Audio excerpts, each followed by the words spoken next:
এখানে সবার সবচেয়ে বেশি নজর থাকছে কোন রাজনীতি হাজির করছেন তারেক রহমান, কারণ তিনি ইদানিং একটা শব্দবন্ধ খুব ব্যবহার করছেন, রেইনবো নেশন বা রংধনু জাতি।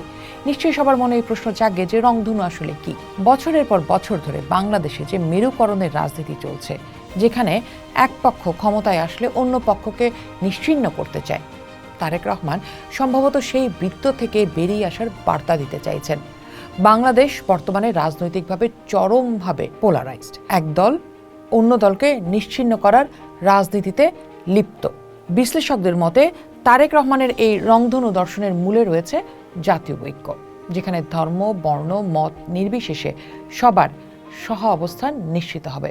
কিন্তু প্রশ্ন হলো, দীর্ঘদিনের প্রতিশোধের রাজনীতি কি এত সহজে মুছে ফেলা যায়? এই প্রশ্নকে যদি আমরা এখন একটু আলাদাও রাখি, আমরা দেখছি বিএনপি গত কয়েক বছর থেকে বলে আসছে রাজনীতিতে তারা একটা গুণগত পরিবর্তন আনতে চায়।